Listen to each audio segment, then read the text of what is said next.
প্রিয় শিক্ষার্থী বন্ধুরা, সবাইকে প্রীতি ও শুভেচ্ছা জানিয়ে শুরু করছি হিসাব বিজ্ঞানের আজকে অত্যন্ত গুরুত্বপূর্ণ একটি ভিডিও।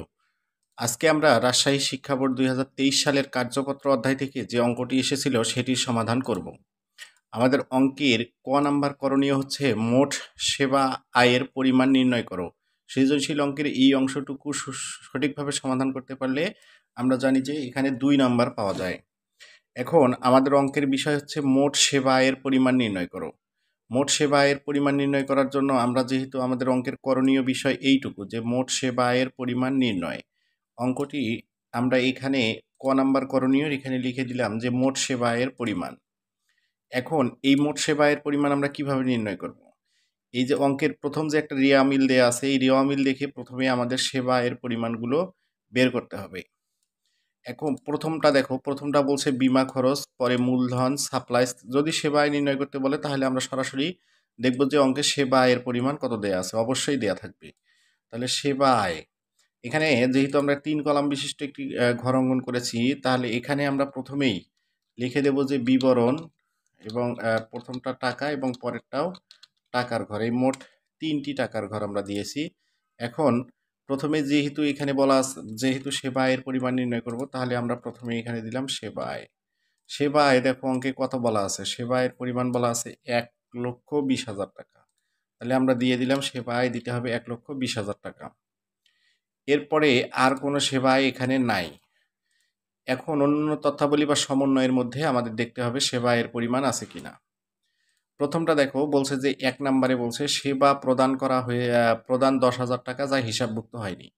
এটি দ্বারা আসলে কি বোঝায়? এখানে বলছে যে সেবা প্রদান করা হয়েছে কিন্তু হিসাবভুক্ত হয়নি বা পাওয়া যায়নি, এরকম কিছু থাকলে বুঝতে হবে আমাদের ওইটাও আয় অর্জিত হয়েছে, অর্থাৎ আমরা এখনো টাকাটা পাইনি। তাহলে ওটাকে কি করতে হবে? ওটাও আমাদের সেবা আয় হিসেবে ধরতে হবে। কি লিখবো? লিখবো যে প্রাপ্য সেবা আয়। অর্থাৎ এই টাকাটা আমরা পেয়েছি, মানে সেবা দিয়েছি কিন্তু আমরা আসলে টাকাটা এখনো পাইনি। যেহেতু আমরা টাকাটা পাইনি, তাহলে এই টাকাটাকে কি করতে হবে? আমাদের এখানে কত টাকা? 10,000 টাকার আমরা সেবা প্রদান করেছি। তাহলে এই 10,000 টাকা আমাদের এখানে যোগ হবে, যে সেবা প্রাপ্য সেবা আয়।